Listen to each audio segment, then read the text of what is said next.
Mark DiCarlo. Tonight my guest is Mr. Chad Magill, who just won a race for City Council at Large of Corpus Christi. Thanks for coming on. Happy to be here with you. Is this the first time you're City Councilman at Large? Yes. And you were City Councilman in what areas before? District 2, which encompasses Four Corner Points, Spawn Shoreline, over to the Hi-Ho restaurant on the west side, to the Greenwood/McDonald Library, over to Sunrise Mall. When you were City Councilman, you know, of course, that there's this indication that they want to expand Spawn Shoreline to the detriment of Christus Spawn Memorial. Was Spawn Memorial also in your vicinity, in your jurisdiction? That's in District 1. Okay. Well, did you have any input, or was it discussed with you at all, the fact of Christus Spawn Shoreline being expanded, or that wasn't considered a city issue in any way? It wasn't considered a city issue, but I will say that some of the bond packages of road improvements are impacted, i.e. Morgan Avenue, and so those are moving forward. We had discussion on those, but not necessarily the medical facilities over at Spawn Memorial. But it would seem that it would be a direct impact, because one would think if Christus Spawn Shoreline was in fact expanded, it would impact for example, traffic, increased traffic along Ocean Drive, et cetera. It's interesting how, in other words, I guess I'm inferring that it would be hard to see where one of these programs begins and the other ends regarding city and county involvement. Especially with transportation. You're exactly right. On Morgan Avenue, in that bond program from 2012, of that increased transportation or vehicular traffic to that area, especially ambulances, we want to make sure that the construction times are engaged, or there's communication lines there for when they're during construction. The road improvements happen at nearly the same time as the upgrades at Spawn. Well, that bond package, in fact, passed regarding, for example, the upgrade of Morgan Street, right? One of the criticisms, that I don't know if you followed this, and I don't know if it was relevant to you, is that those of us who were told that the destruction of Christus Spawn Memorial Hospital wouldn't impact the taxpayers were of the opinion that it was in fact going to impact us, because we felt that they were improving Morgan strictly to supply patients and facilities to Christus Spawn Shoreline down Morgan Street. Okay, well, I'm not aware of that, but I do know that the conversation about improving Morgan started back in 2010, 2011, and that's how it got on that bond package for the election in 2012 to be approved. So that was, But it is also my understanding that even though we only learned maybe about the Christus Spawn Memorial, they like to say demolition, that it had been in the works for some period of time. Had you heard that? Yeah, but I wasn't aware of it. I wasn't really part of the conversation. So the makeup of the city council, is it significantly different? This is this is November 8th. We're filming 2014, just a matter of days after the election. Is it significantly different, or do you expect it to go on pretty much as it did when you were a city councilman? Well, we're going to have 2 new council people no matter what, meaning in District 2 and District 3. Now, in District 2, there is a runoff, just like there is in District 1, but guaranteed we're going to have 2 new council persons. So the person who fills the seat that I'm in, District 2, as I move up to at large, and then the person who replaces Councilwoman Leal in District 3, which is Lucy Rubio. So 2 out of 9 they're going to have an impact. They're going to be people that I would think are ready to move forward and ready to be able to engage with other council members and represent their district well, whomever wins in District 2. But I will say that even adding 1 or 2 makes a significant difference. Yeah, I think it makes a big difference. It doesn't quite have a majority, but I think it helps when you have good representation from your districts. There's been some degree of publicity. We're going to go backwards in time a little bit to what's been occurring the last 6 months, because I haven't seen it to have been well carried in the media, at least in my opinion. I think a lot of times the media just covers, even the national media only covers one side. For example, I think the Christus Spawn Memorial demolition, they just carried one side. Why it's good. Oh, it's old. Oh, it's too close to Spawn Shoreline, et cetera. So I think sometimes the media's at a national level also are biased, and the local level. The homeless issue was covered briefly, wherein the city council was discussing rezoning, so to move the homeless away from the downtown area, and or to prevent the expansion of one of our major homeless centers, residence centers. I believe it's called Good Sam's, right? Yeah, it's a Good good Sam's. Sam's. So, what is the intention regarding the homeless in the city of Corpus Christi? Are there any plans on the drawing board, and what's been being discussed regarding the homeless in downtown Corpus Christi and regarding the rezoning issue? There was a homeless initiative summit about a couple of months ago, and at that time, what I saw was, and I attended the summit, as did several other council members.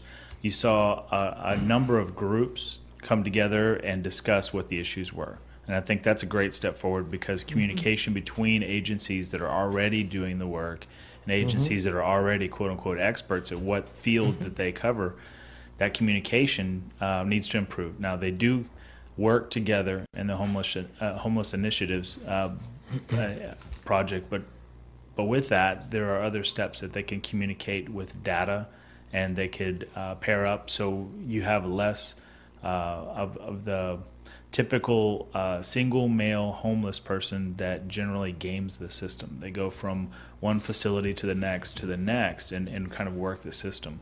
The second, excuse me, go one ahead. second. Sure. You're stating that as an assertion of fact. Do you know? And I'm not disagreeing. Okay. I'm not disagreeing based upon my subjective opinion that it seems like some people game the system. Mm-hmm. But I mean, unless we have really some sort of objective data, I think, to indicate that they are gaming the system, I mean, who knows? Right. Well, a right? lot of that comes from the information that was presented in that summit. Okay. So at this I summit, would- they were indicating that there's a certain number of males that are, as you say, gaming or going from shelter to shelter, and et cetera, correct? Right, and from what I got out of that, the takeaways that I got from their presentations, there were multiple presentations, were that the greatest need and the greatest increase in need are homeless families, because people are being priced out of their existing homes, or they're the working poor that are on a shoestring budget that can't necessarily adjust to the rising cost of living here. And so with such a demand in housing market, it puts families in a bind, and it's going to continue to do that because housing prices continue to rise. So that was the second major takeaway that I got. The first one that shocked me was really what I had just said, and what kind of hit you too is that there is a certain degree of single males that generally game the system, and they know that. And a lot of the data that we have great agencies here in town that understand their homeless population very well, and there's a certain group. Go ahead. I hate to do this, but close them then. I'm running a shelter, and I think people are gaming the system, and they're taking advantage. Then why am I running a shelter? Well, I mean, it's kind of, you know what I'm saying? Yeah, it's counterproductive, but the key there is, if these shelters focus on family services and working with the homeless family or homeless children, and then you're working in a needs-based environment that focuses on getting them up and out of homelessness instead of perpetuating the system. Does that make sense? I see what you're saying. Yes, It's- that makes sense. it's- In other words, there's an identifiable issue, and you're going to try to solve the problem instead of closing up the shelter. Correct. Right. Correct. Okay. Yeah, Well, I certainly wouldn't close the shelters. That's yeah. a reasonable thing. But Right. I would say that I haven't studied this. This is an aside again, and I hate to interrupt you like I am, but there's a lot of very interesting issues right now. There was a book by George Orwell called Down and Out in Paris and London. When was it written? I don't know, about the time of 1948, I guess, or 43, probably before Sure. 1984 was written. 1943. And I don't know if he was just, I can't remember everything about the book, but he would explain how homeless would go from Paris to London to various homeless places. And it was something similar. So, and then I've read at length, of course, but I think it was need-based about the depression bums, et cetera, bums or homeless people, and they would look for jobs. So I don't think it's a new phenomenon necessarily that is just going on in Corpus Christi, nor one maybe necessarily we can solve. Well, there's, you know, I hear you. It's something that's not separate, or the issue isn't reinvented here. The reality is, there are many different services that provide service for a specific ailment or issue with that person, and oftentimes we're not covering the ailments of the entire person. And so a lot of times that communication, connection with each of the agencies will help solve. A lot of them have mental issues.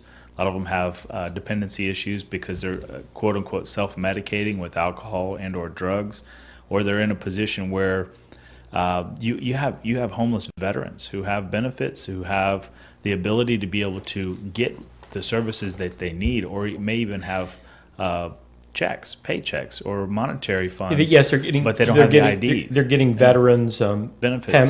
Some are pension. 100, could be 100% disabled, getting a lot of money. Yeah. Some could be getting Social Security disability, supplemental security income, or otherwise, and they're not getting the money because they're so. Yeah, well, they're one of the other issues that we had stated, or the fact that they don't have a proper identification, or they have some kind of obstacle, some legal obstacle, or some issue that They got need warrants? to overcome. Warrants And so for working arrest. through that, I think it helps, number one, having each one of those agencies communicate better on a data level instead of on the phone. And that data is reachable and in one hub. Okay, so that's a positive thing that you think was done or could be done. Could be done.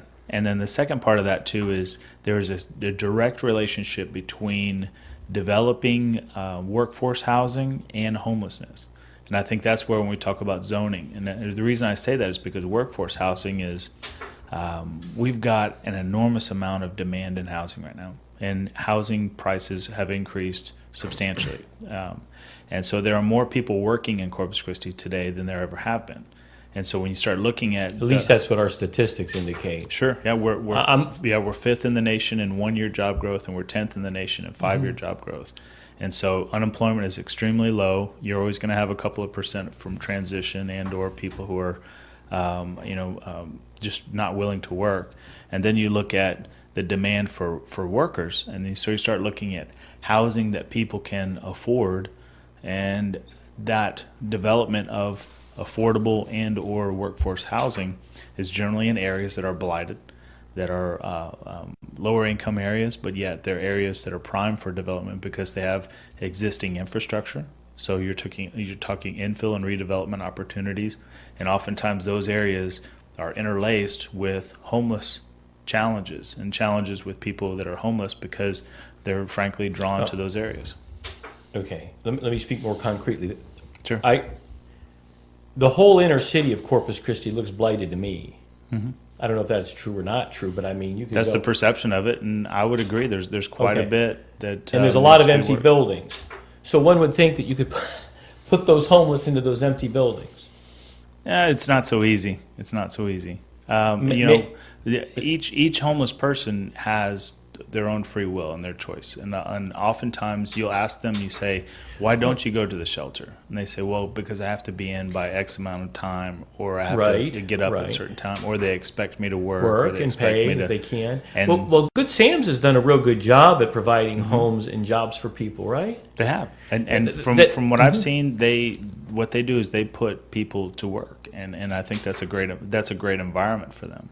And I think that helps them. It helps them. It's a hand up, not a hand out. They of course wanted, there's some controversy. I don't know that, from whatever my opinion's worth it, they wanted to expand a great deal. Mm-hmm. Then I wondered about that. I said, I don't know if you want this big homeless village in the middle of the city, but they wanted to expand a great deal, and then they were meeting with resistance, as my understanding, by city council, who in fact not only didn't want them, it's my impression, just from reading the paper, et cetera, that not only did the city council not want them to expand, but they're talking about relocating the whole rezoning so that you can't even have such shelters in the city. Is that right? Well, let me back up. There was a great article in the paper about it. One of the things that I think was incorrect about it was it hadn't come to council yet. It wasn't a discussion item for council to actually have in session. Mm-hmm. There was interaction with our staff, and I know that our staff had taken a position of supporting what you call our future land use plan. And our future land use plan basically states that where there is existing zoning or existing structures, they stay how they are, but as things change and evolve, they need to adapt to the future land use. And the future land use within that area is mixed use residential, as well as I think in the future land use plan for the specific property we're talking about, there's a grocery store that is in the future land use plan, saying that is a perfect spot for a grocery store. Who says this? That's in the said future that? land use plan for the city of Corpus Christi. Who does the future land use plan? That is though? from the Central Business District Area Development Plan. But I thought this was a free enterprise model that we ran for the city of Corpus Christi, a laissez-faire model. It sounds as if, speaking conspiratorially, they've already anticipated 5 to 10 years in the future somebody wants a grocery store there. That's from our planning department, and with interaction from quite a few people involved with that process. They're just saying those are the ideal elements in corridors where there could be something like that, meaning you have enough width on the streets around it, you have the right infrastructure below to be able to service that type of a facility. Blocks over, you may not have that. So that's part of that future land use plan, and that's that will be enveloped inside of our planning documents moving forward. But that's really where we are today in terms of future land use. But I would say this, just speaking based upon driving by there, it looks to me like it's pretty much out of the way. We're in most of the grocery stores, et cetera, like to be on a major street with major traffic, and I just speaking personally, I just don't see that in that location. Yeah, I was surprised to see it too. Right. But that's what came out of that plan. So it becomes a talking point. I don't think that is a limiter of what could happen there, but I think it becomes some sort of discussion of if there were areas for grocery stores in the area, where would they be? And future land use states that that's one of them. That's from planning principles that I'm not privy to, but those are items that we can all learn about. Well, we were talking about the homeless. Is it true that they want to, and when I read that they want to relocate the homeless from downtown, I'm thinking to myself, you can go to any city, and I'm not that traveled, but you can go to any city that I've been to in the world, that's where the homeless are, they're downtown. Right. So you're saying that so the proposition that we're going to move them from downtown, I said, well, how's that going to work? They'll build these facilities somewhere else, and they'll just head back downtown. That's what I was thinking, based upon whatever limited experience I have. Yeah, there's been a couple of presentations at council by staff, and there hasn't really been.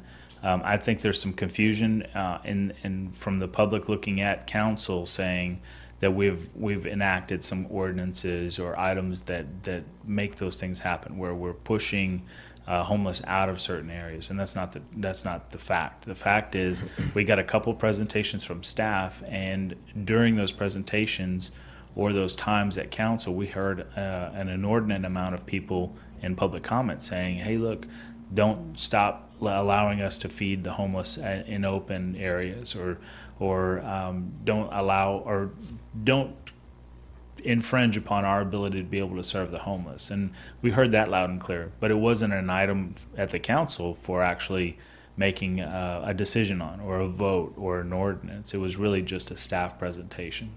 So that's staff updating us on what they're working on, but it hasn't come back to us for an ordinance or a passage of a vote or anything. what staff? The assistant city manager for neighborhoods, which would be Susan Thorpe, and she and her team, she oversees police and fire, neighborhood services, and a lot of the health programs within the city.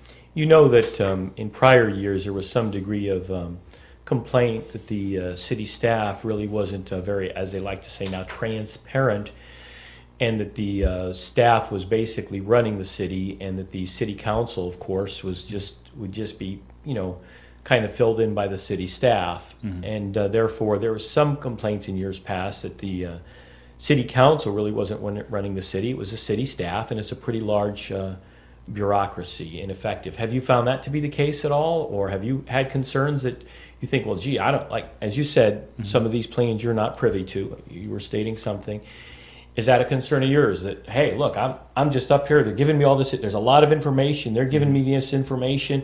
I'm relying on them. I don't, I have concerns about either their honesty or their integrity, or their the honesty of city staff, or their integrity, or their competence, or their motives. Have you ever had such concerns?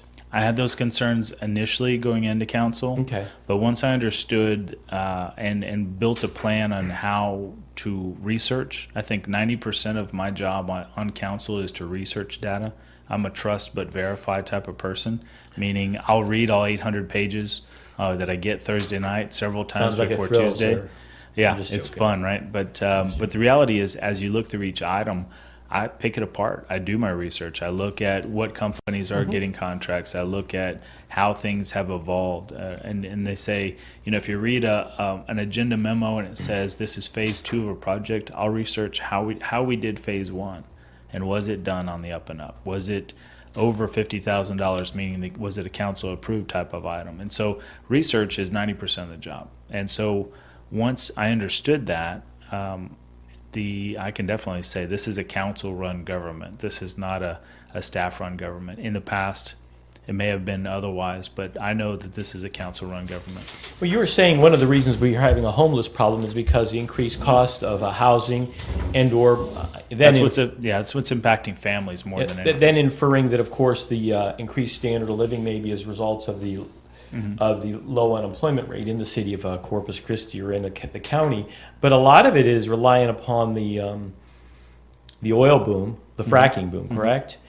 And I think that there's already some maybe cracks in the whole facade of the fracking boom because the price of oil is going down. And I assume the price of oil is going down because they're fracking all over the United States, not just in Texas or many places, of Ohio, for example, and I can't remember some of the other major states that are fracking, and Canada, tar sands, etc. So South Dakota, South Dakota, it's real big. So one wonders if this continual rise in property is going to last much longer. And commodities are very volatile anyway. I understand oil commodity. Sure. Gold, Well, part of silver, all that too them. is when you start looking at the shale plays that are available, the Eagle Ford Shale actually extends into northern Mexico as well. And so the deregulation of Pemex, which is the government-run oil company in Mexico, the one oil company in Mexico, the deregulation of that and the ability for E&P exploration and production in Mexico, I think is going to help us as well because there are considerable reserves there that are connected to the Eagle Ford Shale. That's interesting. I wasn't aware of that. You're obviously very knowledgeable about that information, other information. But nonetheless, I don't know how at some point if oil goes to whatever, I don't know if it's $65 a barrel or something, nonetheless, it would seem like it would impact us also. And I think it would. And to your point, as the oil price goes down, there is less fracking going on because fracking is an expensive procedure.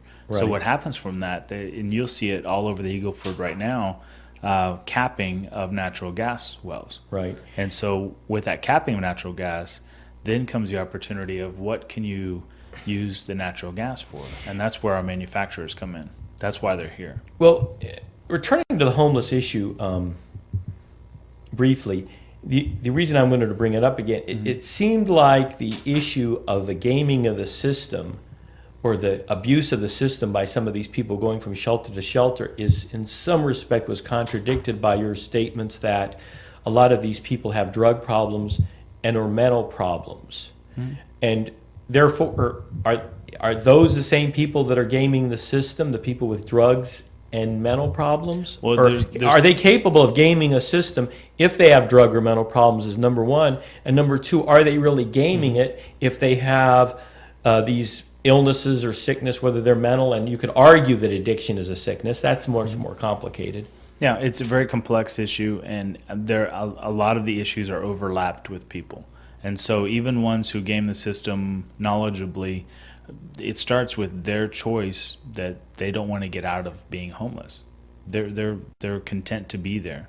Now, are they in the situation that we would enjoy? Probably not. But for whatever purposes, they are where they are because they choose to be there. But the second part of that is there are layers of issues with different people that have mental illness, or they address a lot of their concerns or issues with different addictions. And so you have different subsets of different groups of people that that can be helped, but it begins with, do they want to be helped? Well, I would say that it is arguable whether, I think that it's arguable, and I won't get into it further than that, whether or not they choose to be there. And I think that the one phrase you use, do they want to be helped, that's what I always hear from psychologists or whatever regarding a substance abuse problem. Just as an aside, I shouldn't editorialize too much because it's really supposed to be your voice, but I don't know that one of the things they're teaching all my clients that go through some sort of criminal rehabilitation is young persons. I made bad choices. That's what they say. I made bad choices. If it's a conscious choice to do these bad things, I just can't see it. Oh yeah, it would ever come up to my mind to stick a needle in my arm? I mean, it would ever come up to my mind some elderly ladies on the store and walking down the street, and I'm going to steal her purse? This is not you don't make such a conscious choice. There's something wrong with you. You know what if you have to sit there and make a conscious choice not to do some of this ridiculous stuff, you have a much more deep-seated problem, I think. You see what I'm saying? So, and I guess that's wherein, I think that it may go a little bit deeper regarding people choosing to be on the street. What kind of a person, I think I'll, subject myself to the great dangers of the street. But that is our angle at this time is that they're, in a way, choosing to be there. The reason I say is because Yes. I've had conversations with people and homeless folks, and I've asked them. I said, "Hey, I believe that. What drives you every day? What motivates you to be where you are?" And there was a guy that used to wash windows downtown, Jerry, right? And he's from Michigan, and this was years back, 5, 6, 7 years ago. And I'd talk to him, and he'd show up and say, "Hey, for $5, I'd wash all the windows in the front of the building and this and that." And he loved doing it. And I asked him, I said, "So is it important to you to get your own place or a bed or maybe a TV to watch at night or something like that, or have a warm meal that you cook your own?" And he goes, "No, it's not a big deal." Well, it's just he enjoyed being able to sleep where he wanted and get up in the morning. He had his bucket, had his Windex, and that was his life. That's what he enjoyed. Let me tell you something. I'm sure I'm older than you, and maybe being a part of at least intellectually, part of the counterculture movement. Is a house, or is a house a prison? Woody Guthrie posed that. Is it a prison? Is it a house? In America, not everybody lives in social isolation of a home in other countries either. And I don't know that, I'm not saying I've ever lived homeless. I've never been homeless. I've been on the road a little bit when I came to Texas, but I came with some funds. I wasn't totally irresponsible when I left home. But I often wonder if there's not something deeper going on regarding people that choose to be homeless and or the freedom that it bespeaks. And I don't know. Should it be a crime? I don't know. I mean, but I'm like you too. I don't like seeing homeless. Yeah, I don't think it's a crime. I don't give. Let me say something else. I don't give to the homeless. That would be very, very rare. I had on one of the bishops that said, "Don't give to the homeless because there's places to take care of them." I believe that was Bishop Carmody said that. So I'm just wondering if our conscious level of choosing to condemn these people is. The other thing is life has become. I've never heard this discussed. You own a home, right? You own a car. Car, you got a title. You got to have insurance. You got to have it inspected. You've in a house. You've got to have utilities. You've got to have credit ratings, etc. I'm wondering sometimes if the complexity of the modern world just doesn't get to these people. And they say, "It's not worth it." I could see that happening very quickly especially if you are outside of that part of the culture and not into home ownership or not into That's right. and maybe you don't even have a driver's license or those IDs. It could be a seemingly insurmountable task just to start along that path too, and so I think there's a sense of freedom, and I know Jerry. That's what he liked. I mean, he loved getting up in the morning. He had a love for what he did. When he showed up, he said people smiled because he smiled first. There's been a lot that's been going on in the city, changing subjects regarding, for example, there was a vote in the city of Corpus Christi to sell off 17 of the parks. I believe it's 17. It originally started maybe 27 or something. It was down to 22 or about 17 of the parks. And I was personally involved because my mother owns a home across from one of those parks, and she, of course, is very concerned because it's my understanding that it's been presented that reasonably priced housing is a serious problem in Corpus Christi. Therefore, we're going to give incentives. This was by Colleen McIntyre, who sits on city council, stated in the paper, I assume she was accurately quoted, stating that we're going to sell off of these parks because we need reasonably priced housing and maybe give incentives to developers. What do you know about this plan? Oh, I think that's part of what could happen with those parklands, but Yes. not every one of them. And the reason I say that is because when voters approved that those 17 parks have ability to do something other than being a park, there's a process for each one of those to go through, and they will come back to council, and council will then decide on how that property changes, whether it becomes adopted by folks in the neighborhood that they want to keep it as a park. They have every opportunity to do so still. If it changes zoning, or if it changes in terms of housing, or however it changes, it will go through, each one of those will go through a process coming back to council. So my point is, the people in the neighborhoods, the people that live near these parks will have an opportunity to have their voice and their position heard on those park properties. If it's not thought out, it sounds like the planning commission thinks out things 5 steps ahead. That's what was kind of indicated. So maybe they already say, well, look, maybe they already know. For example, in one of the parks I know of, there's not that many people living around them. So I doubt that they could actually support whatever, keeping up the park themselves. So it sounds like there's... What about the statement by Colleen McIntyre? And are you familiar with any such statement that there might be an incentive for developers to put up reasonably priced housing? And what would that incentive be?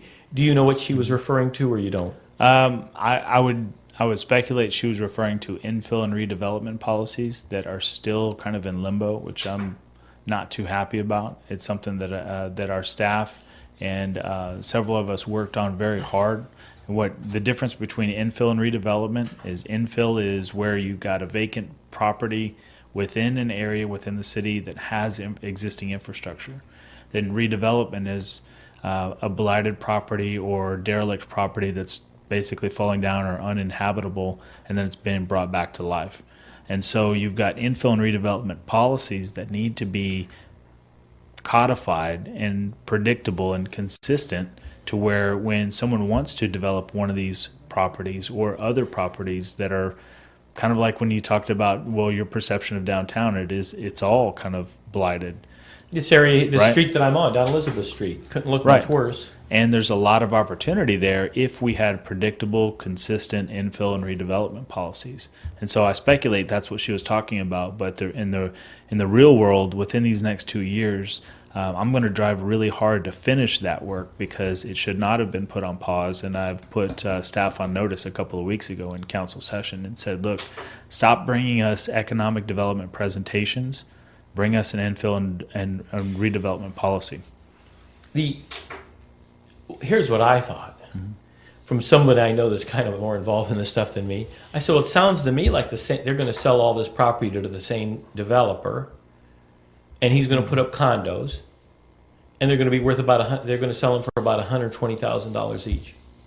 That's what I heard from like an insider, that it was already a done deal. Is that not true? I don't think it is. I think that could be considered a possibility only because in the gambit, or you look at the realm of possibilities, that could be one, but that's not something I see as a done deal at all. In fact, each property should be looked at separately and understood that each one of them has its own, challenges and opportunities and assets. Do you know which developer I'm referring to? Or No, I don't.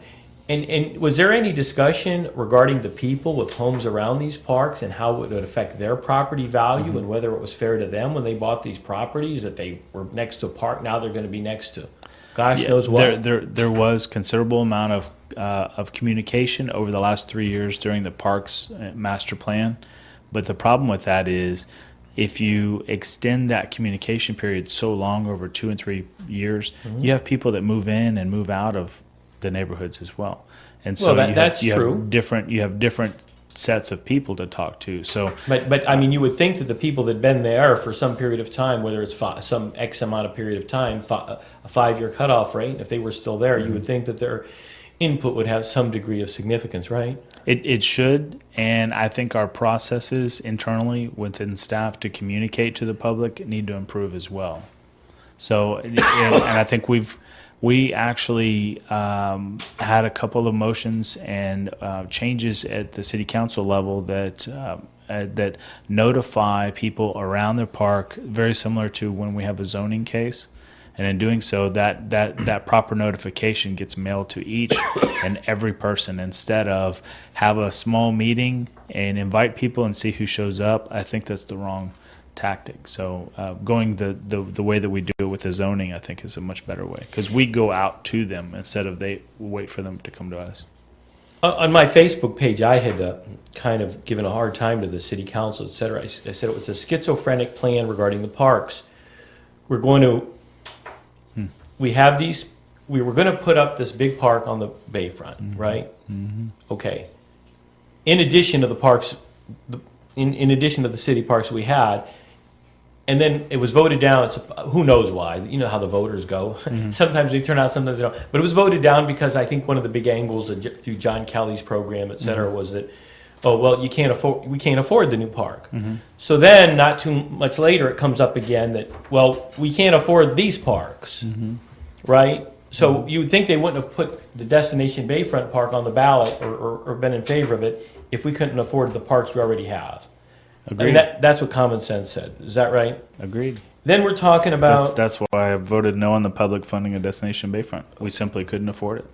And then we're talking about annexing, I think this is to the city. Mm-hmm. Is it 3,600 acres of Padre Island? No, I think that's the county. That's the county? Yeah, that's Nueces County. I may have reread that. And that's the county-city interplay is interesting. I don't know how they're going to afford that. I guess it's a different funding thing. And then I read Mark Scott saying, talking about a regional sports complex. Mm-hmm. Are you familiar with that? Yeah, the regional sports complex came to us last December, and then it got delayed about 8 or 9 months to even go out for an RFP.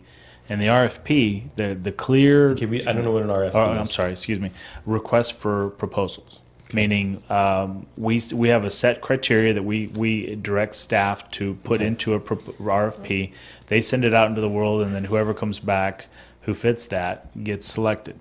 Now, the criteria that we gave to staff was this, that a regional sports complex does not cost money to the taxpayers. If anything, it utilizes existing city land, but it doesn't come on the backs of the taxpayers. But you do know we have been sold that idea. Really, what is Whataburger Field, really, but a park in a way. Mm-hmm. We have been sold the idea, supposedly many times, that this is not going to come out of the taxpayers' funds. That's how Destination Bayfront started. Yeah. Right. Yeah. So that's an issue, but it seems like there's this, these various contradictories about the parks, whether there's the 17 parks closing, and I guess in the county it's annexation of the parks. What did you think about the other annexation? What's your position on the other annexation project? I believe that's with the city. We want to expand to the south side. Therefore, we do not want this windmill project, which I think is on the Chapman Ranch. Mm-hmm. Therefore, we're going to annex this amount of land to prevent that, so we can keep expanding to the south side. What is your position regarding that annexation?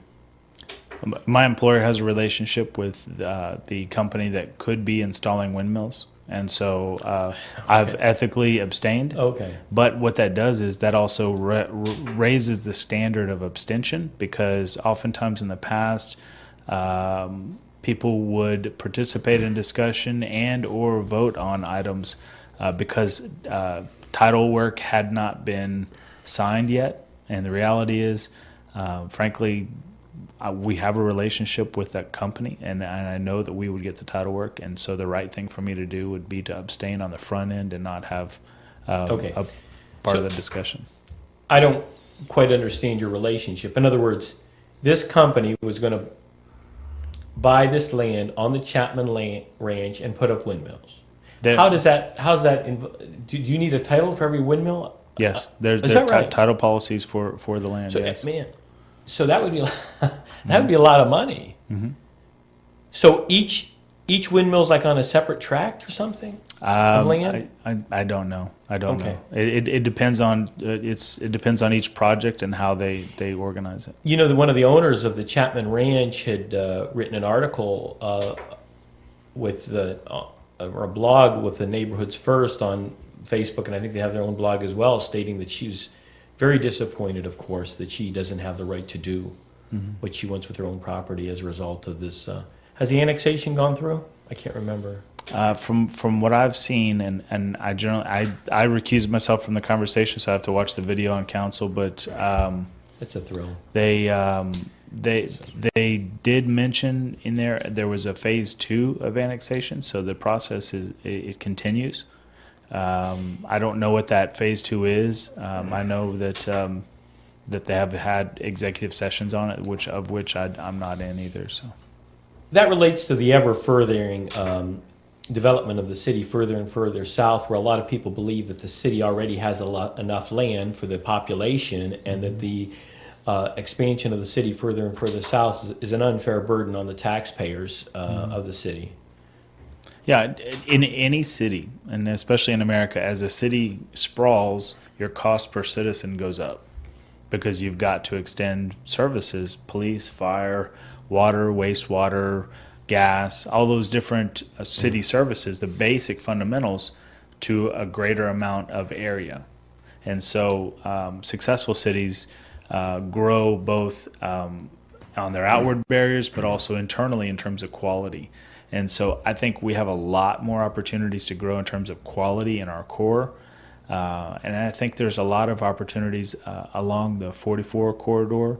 There's quite a bit of land available within our city for improvements. So basically, then you are in agreement that you're in agreement that a lot of citizens believe that this a continual expansion on the south side isn't really necessary for expansion, and that it might be burdensome on the taxpayer. Yeah, outside of the annexation conversation, I would definitely say that we qualitatively need to improve in our core. Infill and redevelopment policies will help make that happen, as well as when you start looking at the housing market, the demand we're experiencing right now from the job growth is exponentially higher than in the past. So we're not growing, or we shouldn't grow in just one area. We should grow qualitatively inside the city, and should we expand, do it in a manner that's consistent with the right way to expand. Meaning, as Flower Bluff, Annabelle, Cal Allen, the island have been annexed in the past, a lot of those areas don't have adequate infrastructure now. That's the argument. Many areas in Flower Bluff don't have sidewalks to this day. Or yeah, I mean, drainage ditches, or the ability, of wastewater. There's so much to be done inside of our own boundaries that it begs the argument. Some of the other topical issues that came up. So why did you guys decide to destroy the Columbus fleet? Why did I see this machine crushing to these boats that we bought? Many of us were against us obtaining those in the first place, thinking we couldn't afford them. and then they just kind of laid around for some years, and then you destroyed them, 2 of them. What was the deal on that? I think part of that with the Columbus Sailing Association, they realized, like us, that there were parts of each of the boats that they could utilize and put towards the one that they want to revitalize. And so I think that's where that came from. So you think they took parts of them? Yeah. And frankly, when you take a boat out of water, it degrades much faster. There was all those arguments, but I always said, what I can't understand with including Memorial Hospital or some of the, why don't you just sell the boats? Or why, you mean, you couldn't put them up for sale? You couldn't put Memorial Hospital for sale? You couldn't, was that discussed? Or is that just too ridiculous? I don't know. With the boats, I know that there was some interest out there, but I don't know if there was a real deal on the table that someone would purchase them. I mean, some of them were just so far gone that it was just rotten. But why would? But did anybody? You've been on city council how long? Right at 2 years. Only 2 years. Mm-hmm. Okay, so you can't take much responsibility for going out and say, "What are we doing with these?" These boats are sitting here rotting. Why aren't they being painted? Well, I can accept responsibility because that happened within the last couple of years. Well, not like Mark Scott or somebody who's been in city city for many, many years. I think was it 13 years or so. Mm-hmm. I mean, it does seem like, so that raises an issue. Have you thought that sometimes there's a lack of accountability of some politicians at a national level maybe, and at a local level? Have you ever considered that? Yeah, there's a big difference between a politician and a public servant.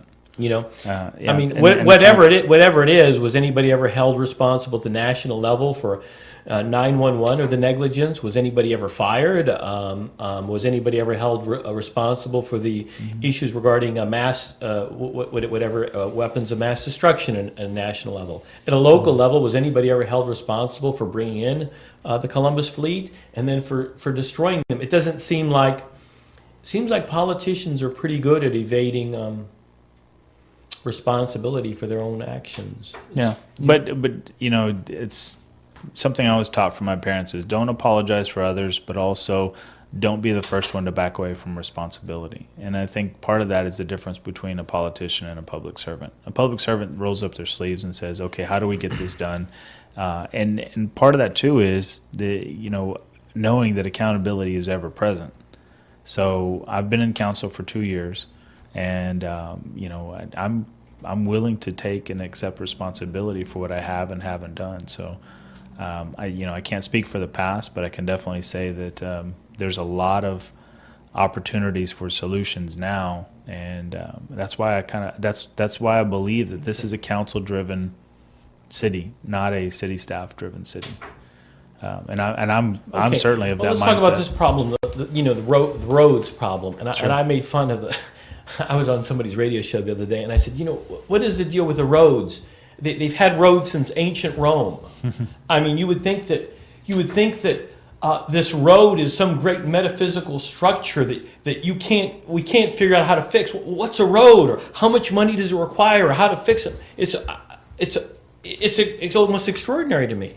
Mm-hmm. Then we recently passed a street user fee, and I think most people were of the opinion that was going to be used to fix the streets. Mm-hmm. But it's not going to be used to fix the streets. It's just going to be fixed to maintain the streets. Mm-hmm. I don't know how one maintains a street. I don't fill in a pothole or whatever, but is that correct? The street users fee is, and it seems like that was a pretty high tax on everyone, right? It is pretty substantial tax. It was called a fee, but it acts like a tax.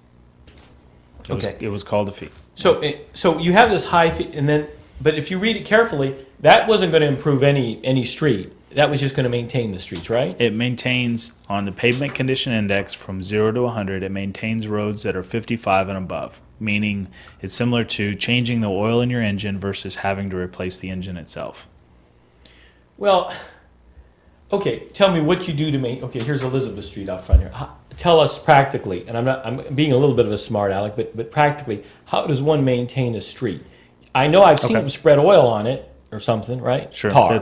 There's in the pavement condition index, there's 20 different elements of how a street could be degrading faster than it needs to be. Okay, and 99% of the time, it's mainly from water drainage or the lack thereof. Okay, so when we talk about ancient Roman roads, the drainage system on those roads is just as involved, if not more involved, than what we experience on the top of it.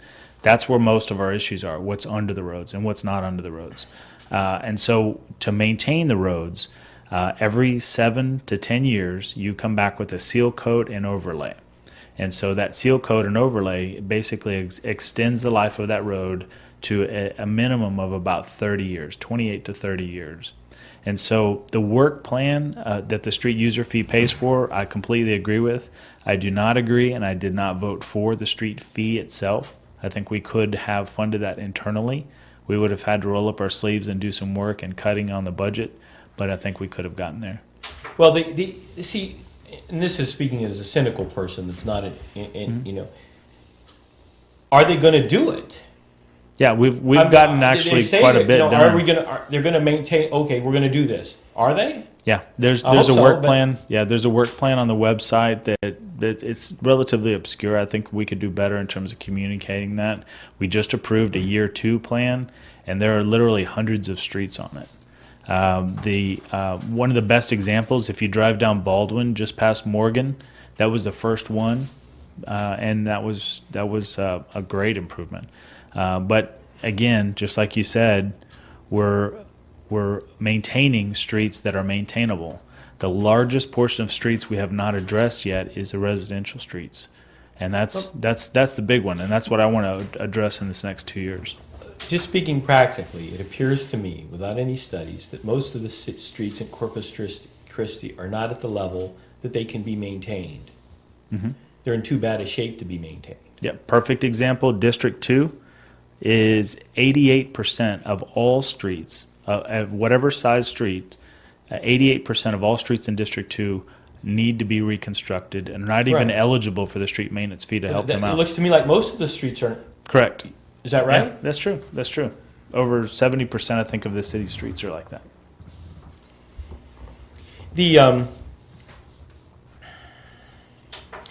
So what's up when you meet next for when city council meet next? Well, we've got an upcoming meeting that we're going to meet until the runoffs are done. So the same council will continue to meet. We generally have 2 meetings in November and 2 meetings in December. And what's on your agenda on your next meeting? Do you know? We've got several items. It's not something. I don't want to. I'm not trying to set you up. And again, this is Mr. Chad Magill, nice enough to come on. Oh, I'm happy anybody who's watched Yeah. the show, anybody who's watched the show knows that you don't know the questions in advance, and you don't know the directions we're going. So I'm not trying to. Right. No, I understand. Yeah. We've got some items up there. It's not. I don't see anything really contentious, just because it is kind of that time of the year where we don't address a whole lot of the major issues. Part of that reason is because you only have 2 meetings in November and 2 meetings in December. So there's not a whole lot of opportunity for discussion and policy making. But I think what we need to address in this next session, and I'm hoping that we get council members through these runoffs that support a residential reconstruction plan. It was something that was presented to council twice this past year, and we didn't get a majority to approve or to move forward with it. And I think we got more questions and answers on how we would find the funding. And to me, I think the challenge there is by not finding the funding, we're basically condemning residential neighborhoods. So what is a residential reconstruction plan? What that is it's an actual plan that allows for us to reconstruct the residential streets within our city, and each neighborhood has different challenges. So the best example of any street in Corpus Christi would be Vakey Street, V-A-K-Y. That's in the Lindale neighborhood, and in those 3 blocks, it gives you an example of on one block closest to Staples is a residential street that is, like you say, beyond repair or maintenance. It needs to be completely reconstructed. The sidewalks, utilities, the roadbed, everything. And then the next block, it has had an overlay, okay? And so it had an overlay, but yet it still has drainage issues, and the sidewalks are okay. They're not the best. Then you go to the next block, and it has been completely reconstructed. And what you notice, too, is look at the yards in each one of those 3 blocks. And the people that have the reconstructed portion, take better care of their yards, and they really feel better about their home. And it's something that increases the property value and increases the value to those Unless homeowners you did too. those streets wherein the homes were nicer. Is that possible? Well, these are nice homes, so we're going to do the nice streets here. The that good thing possible? is that's in 3 blocks, so there's Uh-huh. not a big variation in home values already. I think the biggest drop in home value is the fact that their street is so bad. Isn't there, we had a continual problem with the lack of zoning enforcement in the city, and that has caused a degradation of a lot of areas in the city? Yes, zoning and code enforcement. And zoning and court enforcement, what have you done maybe to try to alleviate the problems of a lack of zoning enforcement or code enforcement? We actually moved code enforcement from neighborhood services under the command of the police department. And what that does is that allows code enforcement to actually, one, have the authority to be able to do what they need to do, but also a more systematic and structured process. And I think that's made all the difference. And I think that's So that's you what think you that's see. worked real well? Well, maybe Yeah. that's why they don't have time to come out and do an investigation if you've been in an accident or do Yeah, a police there's some- report. Yeah, they You know. they're supposed to come out when there's an injury, I see. but I think there has been some exceptions to that too, and I think we will have a talk about that. Yeah, I had a personal experience wherein somebody ran a red light, totaled my an older car, kind of an antique car, and they didn't want to do a report until I said she doesn't have insurance. So, but at any rate, that would be for another show. Mr. McGill, thank you very much for coming Sure. on. I Thank you, appreciate your Mark. answers. And again, Mr. McGill, Thank City you. Council at large, All right. thank you for coming on. Absolutely, happy to be with you. Good night.